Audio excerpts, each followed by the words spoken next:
Master's message for President Trump. There will be other attempts on your life, before and after election.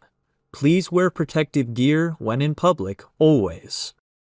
Please buy and use personal silver cutlery, always. If they turned black color after dipped in food, do not eat that food. It's poisoned. Take care of yourself for the world. Thank God all the time for God love, bless, protect. Feisty boy.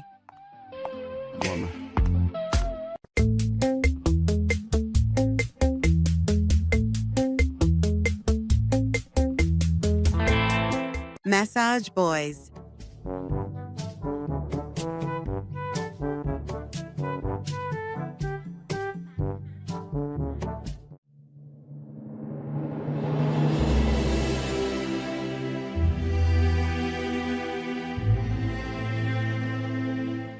Vegan, light years from inequity. Be sure to follow us on our socials: YouTube, Facebook, Getter, Instagram, LinkedIn, Nico Nico, Pinterest, Reddit, Substack, Telegram, Threads, TikTok, Truth Social, Tumblr, VK, and X, previously known as Twitter, in multiple languages by searching Supreme Master TV. Our programs offer many languages. Please visit suprememastertv.com/schedule and suprememastertv.com/show. Acara kami menyediakan banyak bahasa. Silakan lihat suprememastertv.com/schedule dan suprememastertv.com/SHOW. My uncle, John Kennedy, he refused to go to war. And he said, I want a total casualty list from Vietnam.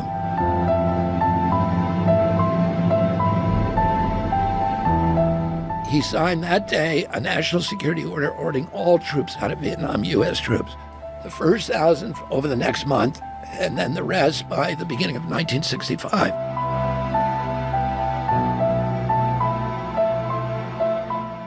Want a president who's going to get us out of the wars and who's going to rebuild the middle class in this country.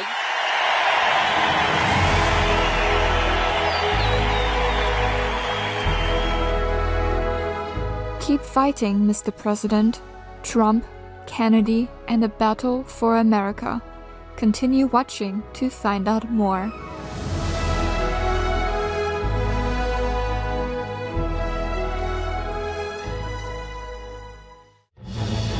Peace is happening around our world. Peace News number 102 of many and counting. There are many countries promoting peace and fostering amity among peoples and governments, etc.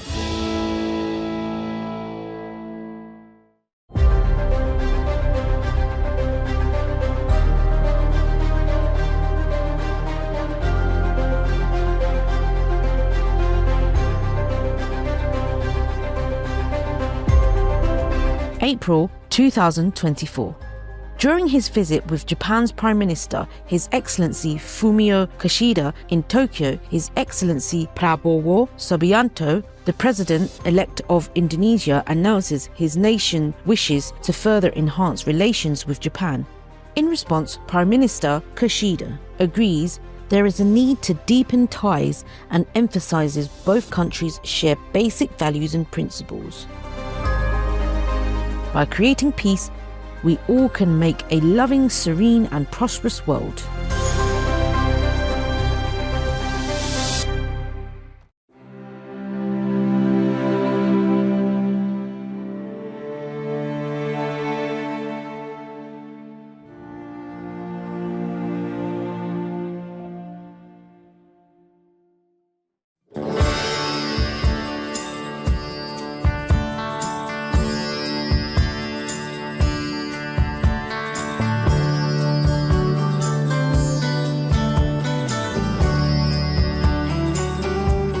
Hello, cherished viewers. I'm Nicole. In the rich tapestry of American democracy, the right to vote stands as a cornerstone of civic duty, empowering citizens to shape their future. This privilege underscores the spirit of participation and the belief that every voice matters.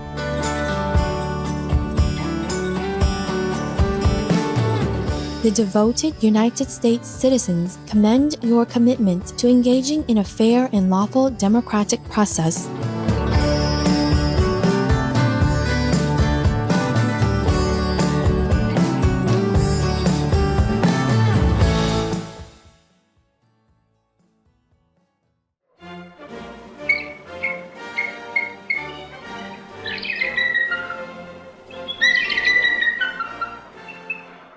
Welcome to today's program. Keep fighting, Mr. President, Trump, Kennedy, and the battle for America.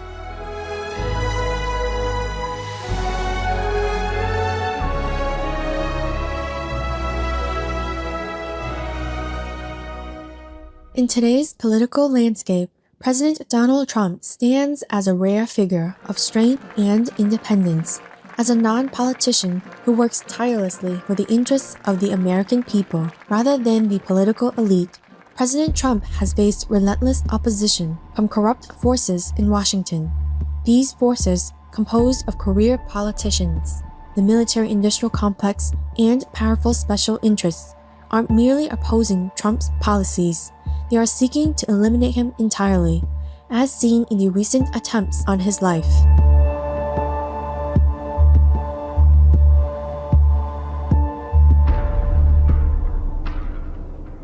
A battle against the deep state.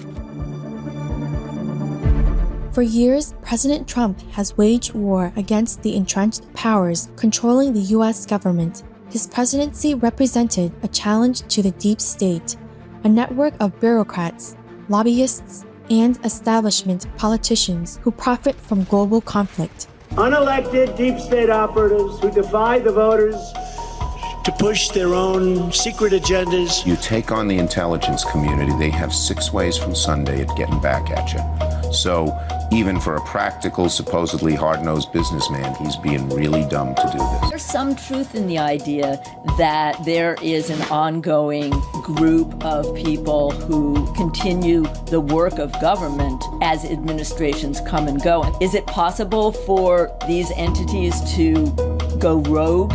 Absolutely.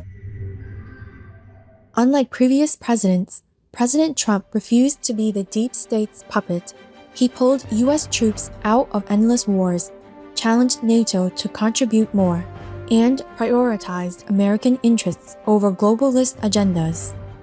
I will expel warmongers. We have these people, they want to go to war all the time. You know why? Missiles are $2 million apiece, that's why. They love to drop missiles all over the place. I will expel the warmongers from our national security state and carry out a much-needed cleanup of the military-industrial complex to stop the war profiteering and to put always America first. We put America first.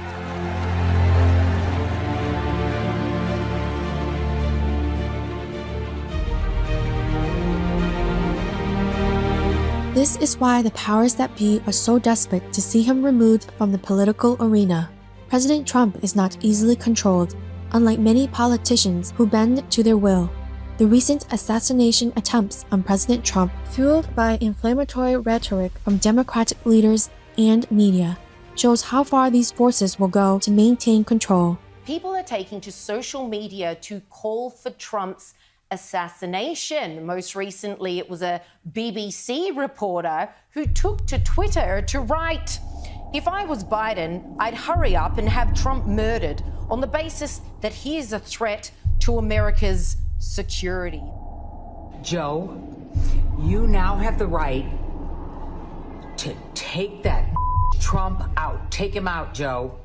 Since they say that a president is immune from prosecution for anything he does officially while he's in office, I think that Joe Biden should officially have Donald Trump killed off. I said that the Democrats would stop at absolutely nothing. They've tried to impeach him. They've tried to take him down. They've tried to break up our family. They've tried to bankrupt us. They've sent every subpoena at us. And I've said on this show before, I wouldn't be surprised if they tried something even worse. I almost lost my father that day, you know, with my kids on my lap watching. This cannot happen in the United States of America. It cannot happen.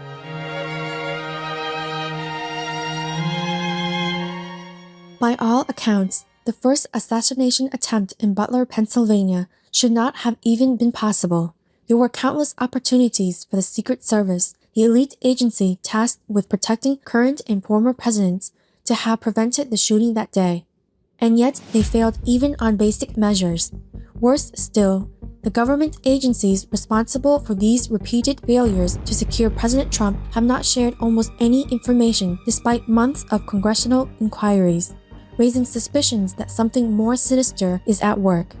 I think the American people are going to be shocked, astonished, and appalled by what we will report to them about the failures by the Secret Service in this assassination attempt. They still have not explained why no one was on the roof. They still did not explain why they didn't have a meeting and why they blamed the locals right off the bat. That clearly is wrong. And they still haven't explained about the shooter communicating with people across the pond in Europe. They didn't explain why they cremated the body like that, or why they washed off the roof like that. They haven't explained anything, why they didn't accept the drone, why they didn't go pick up the radios that day. We still don't have answers from the Secret Service or the FBI. Everything we found out is from whistleblowers. It hasn't been found out through any forthcomingness from the agency that blew it. That's what makes people suspicious.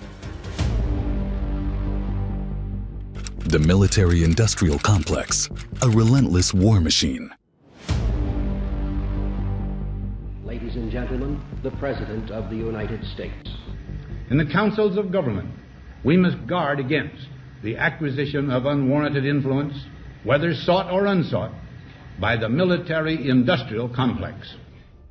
The military-industrial complex, warned about by President Eisenhower, profits from war and crisis, using them to justify massive defense budgets and endless military engagements.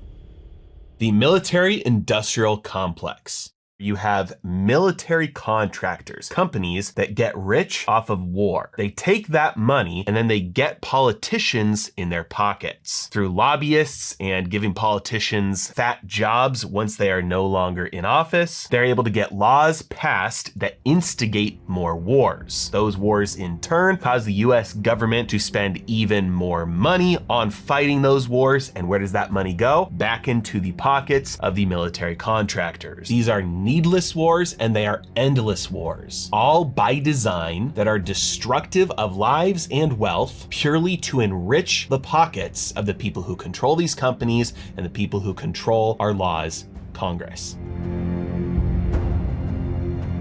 Since 2003, trillions of dollars have been poured into armed conflicts worldwide, with over 100,000 lives lost.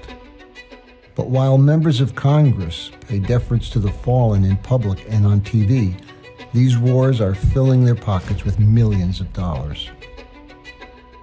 When military intervention in Afghanistan was approved by Congress, the stocks of 5 top defense companies rose over 900%.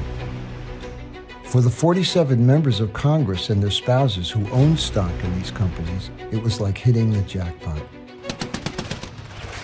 It's a huge conflict of interest for Congress to own defense stocks when they decide if we go to war. War that has the power to shatter the lives of millions around the globe.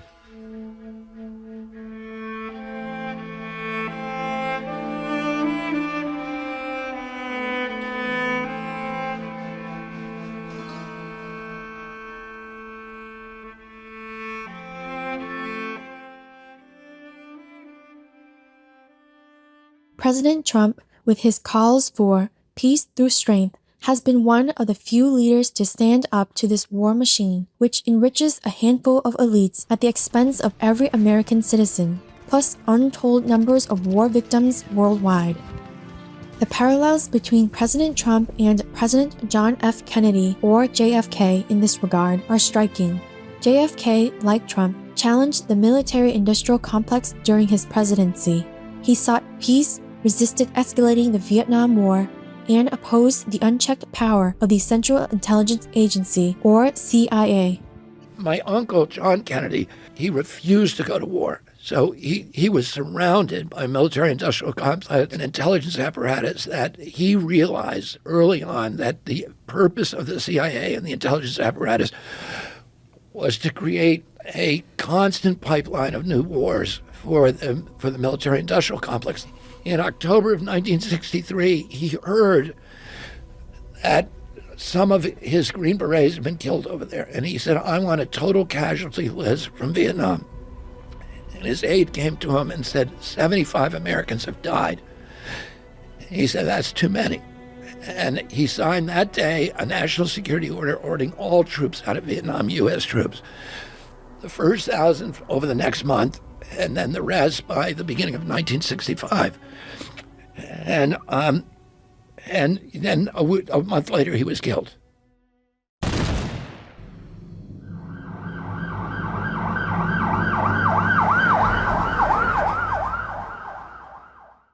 President Trump's stance against war has been consistent.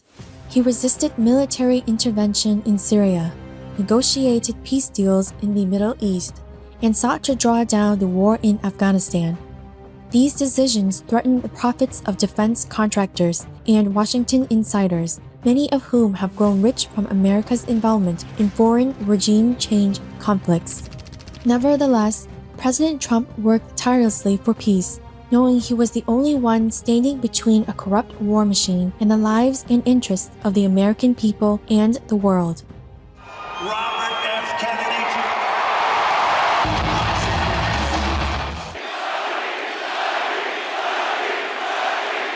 And don't you want a president who's going to get us out of the wars and who's going to rebuild the middle class in this country?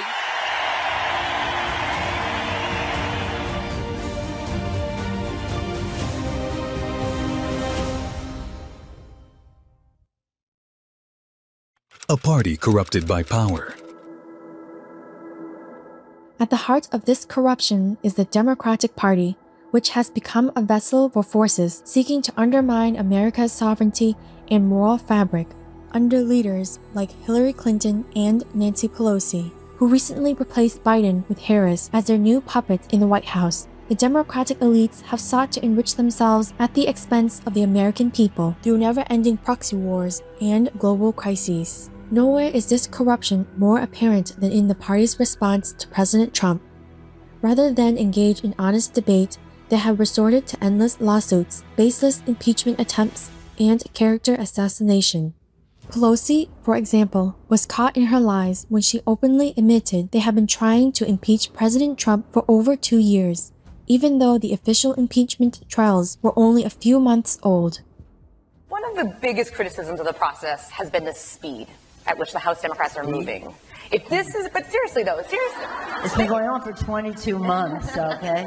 2.5 years, actually. There has been some criticism, though, I will say, about whether or not you should move forward before the end of the year or wait for the courts. Well, I think we're not moving with speed. This, was it 2.5 years ago that they initiated the Mueller investigation? That right there proves the point that I've been trying to say for a very long time. The Democrats have been trying to get Trump out of office through any means necessary since the very beginning. Okay, the Russia thing, obviously that didn't work out. People getting arrested, charged, brought up on whatever over nothing because the Democrats wouldn't get Trump out of office. Maxine Waters was talking about that back, at least in 2017, probably 2016, before he even became the president. I would say as early as 2015 when he announced, when Trump came down the escalator in Trump Tower, already there was some wheels turning to get him out. Because one thing that both the left and the right knew back then, maybe even know now, is that Trump is not one of them. Then, before he even left office, the Democrats hatched a scheme to disqualify President Trump from running for re-election in 2024, doing all that they could to remove him from the ballot in over 32 states. This was in addition to a slew of false allegations designed to keep him in the courtroom and off the campaign trail. But while Washington plays its legal games, The people are not fooled. Polls indicate over half of Americans recognize that the current legal cases brought against President Trump are politically motivated, fabricated to defame him and obstruct his re-election. We have a third world banana republic style justice system. We had the Russian collusion hoax for 4 years, completely a canard, complete lie. Democrats colluding with the media to keep this drumbeat going for 4 years. Then we have this Alvin Bragg who ran for office. He ran for office. I'm going to get Donald Trump. I had sued Donald Trump. I'm going to get Donald Trump. That was what he ran on. So people can see this case is slopped. It has been rejected by all these other, the Attorney General, the Federal Attorney General, the former prosecutor attorney, and this guy cooks up this completely dead misdemeanor and then makes it into a felony and doesn't even disclose the facts. Of course, the judge, who's a political leftist hack, that's his entire history, and the DA, a political leftist hack. Their whole purpose of this entire case is shut your mouth, do not run for office. And when this one's open, they'll dribble out another and another and another. And Hillary Clinton's 33,000 emails she deletes 15 days after getting a subpoena. Is she in jail? Is anything being done? This is what I said about we're turning into a banana republic where it depends on who you are. Like Stalin said, show me the man, I'll show you the crime. Democratic leaders with media support have inappropriately labeled President Trump a dictator, a fascist, and a threat to democracy while pushing their own authoritarian agenda. They encouraged violent rhetoric against Trump, culminating in the assassination attempts.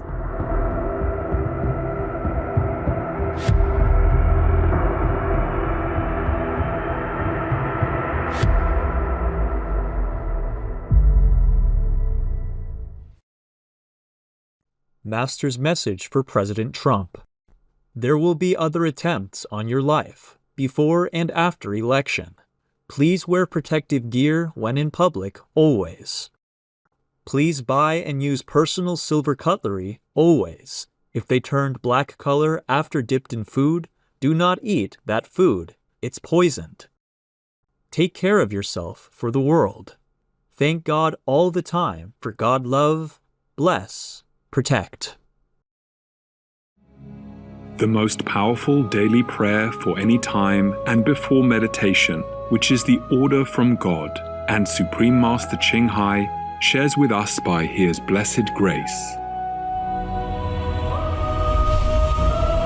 We humbly worship, praise, thank, obey, and love God Almighty, the Most High, the greatest, for world vegan, world peace, and our soul liberation. We thank, love, praise the only Son of God, who is the ultimate Master for our salvation. We follow the teaching of all the saints and sages. We thank, love, and praise them, who are the representatives of God for our spiritual elevation.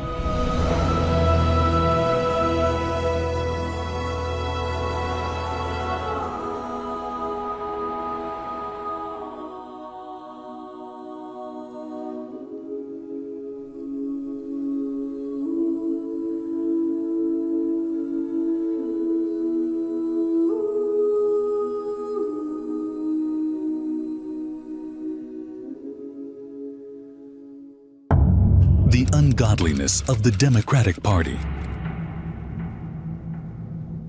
The Democratic Party has also declared war on American values, particularly religious faith.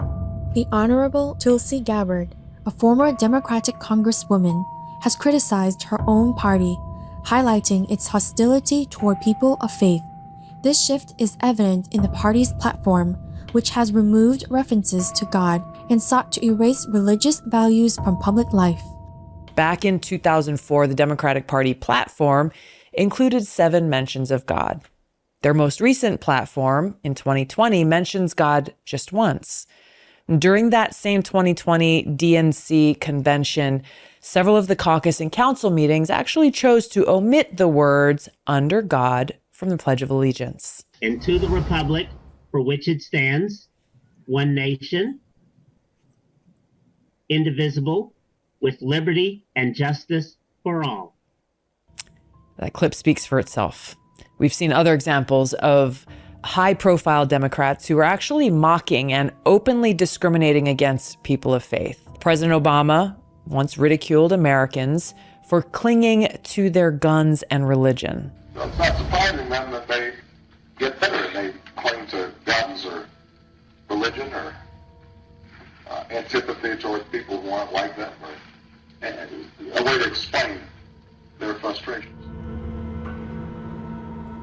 Democratic presidential candidate Kamala Harris also has a history of religious bigotry. As senator, she intensely questioned multiple judicial nominees' qualifications based on their membership in religious groups, including the Knights of Columbus, a Catholic organization. The Wall Street Journal came out swinging today over two Democrats' questioning last month of a Catholic judicial nominee. Senators Kamala Harris and Mazie Hirono questioned Brian Boucher on whether his membership in the Knights of Columbus, a Catholic-based fraternal service organization, would prevent him from being an impartial judge. The Journal says, quote, "For the record, JFK was himself a knight." Harris faced backlash at the time from colleagues within the Senate committee. Republican Senator, the Honorable Josh Hawley, reminded her and other anti-religious Democrats about the religious freedoms built into America's very foundation. It's an attempt to bring back an old standard that the Constitution of the United States explicitly forbids. I'm talking about a religious test for office. Before we even get to the Bill of Rights, Article 6 of the Constitution of the United States says clearly, and I quote, "No religious test shall ever be required as a qualification to any office or public trust under the United States." This pattern and practice of religious bigotry, because that's what it is. When you tell somebody that they're too Catholic to be on the bench, when you tell them they're going to be a Catholic judge, not an American judge, that's bigotry. The pattern and practice of bigotry from members of this committee must stop. And I would expect that it be renounced. Harris's anti-religious sentiment is a far cry from the party of President Kennedy, who was himself a Catholic and respected the role of faith in public life. Today's Democratic Party views religious belief as a threat to its authority. Those who believe in God and moral absolutes are less likely to submit to a corrupt government. This is why the party has worked to marginalize religious voices and promote a secular agenda. Don't forget who the Democrats are. The Democrats are the party of moral relativism. When it comes to gender, when it comes to sexuality, when it comes to the unborn baby in the womb, they are the party of relativism. And it was only a matter of time before they would rationalize the murder of their political opponent to save democracy.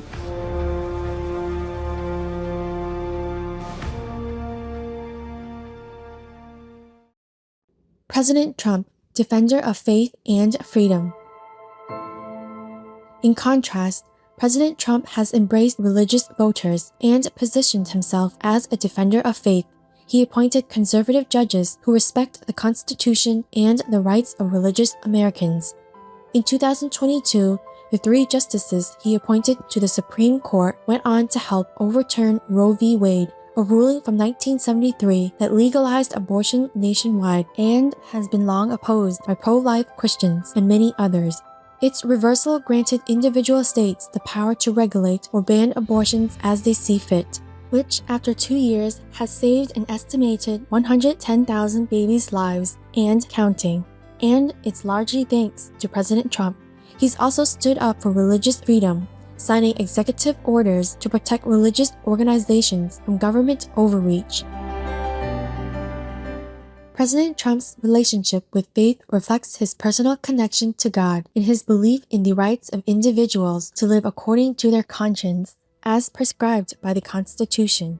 In a time when the Democratic Party seeks to impose its will on every aspect of American life, President Trump's defense of religious liberty stands as a powerful contrast to the authoritarianism of his opponents, and has led many to conclude he is God's chosen leader of America. I am the chosen one. And then I saw an attempt on his life. This bullet flew by his ear, and it came so close to his head that it busted his eardrum. And I saw he fell to his knees during this time frame, and he started worshiping the Lord. He got radically born again during this time frame. I'm talking, people say he's saved now, but he becomes really on fire for Jesus, for what I saw coming. Because the Lord told me, he said, I am not done with America. Amen. He said, there's going to be a new wave of patriotism coming out. And it just kept spreading like fire all throughout America, all throughout. And I saw Trump rising up.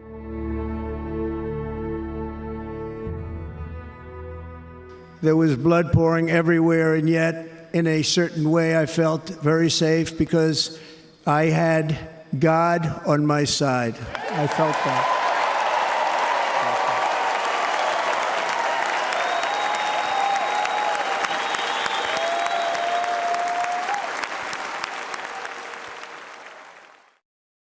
The fight for America's future.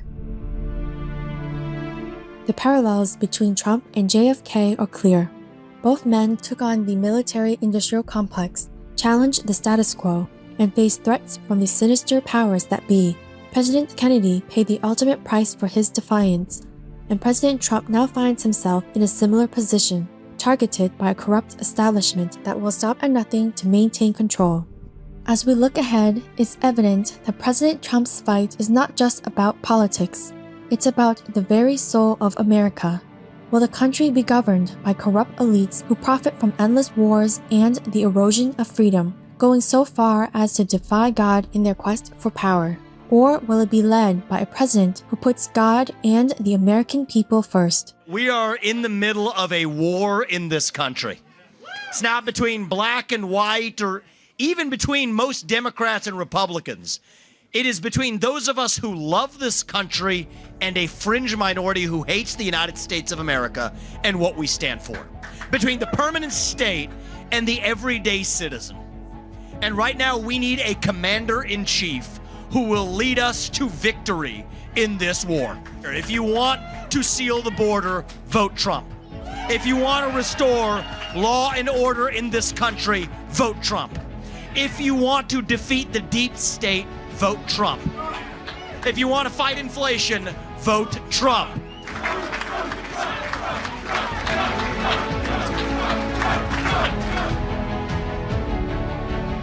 In the face of assassination attempts, relentless attacks, and a corrupt establishment, President Donald Trump remains a hero for millions of Americans. He is standing up to the military-industrial complex, defending religious liberty, and fighting for a future where America is governed by the people, not by unelected elites. The battle may be far from over, but with President Trump at the helm, there is hope that, in his own words, America's best days are yet to come. Durham probe into the Russia collusion hoax. President Trump has just been impeached on both Article 1 and... The only president of the United States to be impeached for a second January time. 6th committee releasing its final 845-page report. Former President Donald Trump has been indicted. Remember this, nothing worth doing ever came easy. Following your convictions means you must be willing to face criticism from those who lack the same courage to do what is right. Relish the opportunity to be an outsider. Embrace that label. Being an outsider is fine. Embrace the label. Because it's the outsiders who change the world and who make a real and lasting difference. The more that a broken system tells you that you're wrong, the more certain you should be that you must keep pushing ahead. This is a party that wants an outsider badly. I continue to believe Mr. Trump will not be president. You must keep pushing forward. Never, ever give up. There'll be times in your life you'll want to quit, you'll want to go home. I can't do it. I can't do it. Just never quit. You will build a future Will we have the courage to chase our dreams no matter what the cynics and the doubters have to say? You will have the confidence to speak the hopes in your hearts and to express the love that stirs your souls. And you will have the faith to replace a broken establishment with a government that serves and protects the people. They're not coming after me, they're coming after you. I'm just standing in their way. And I always will stand in their way.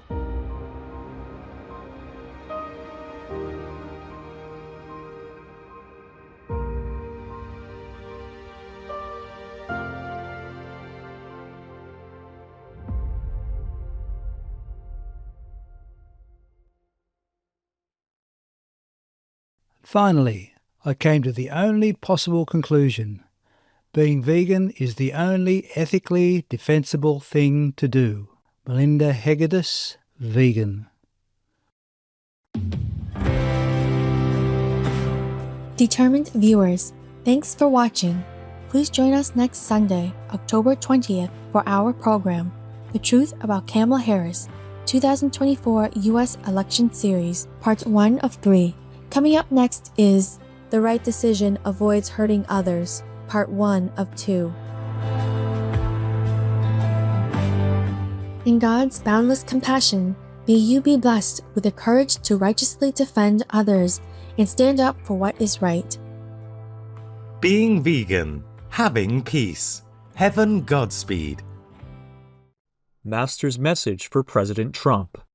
There will be other attempts on your life, before and after election.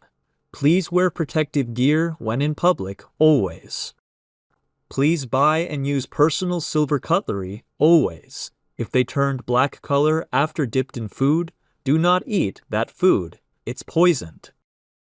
Take care of yourself for the world. Thank God all the time for God love, bless, protect.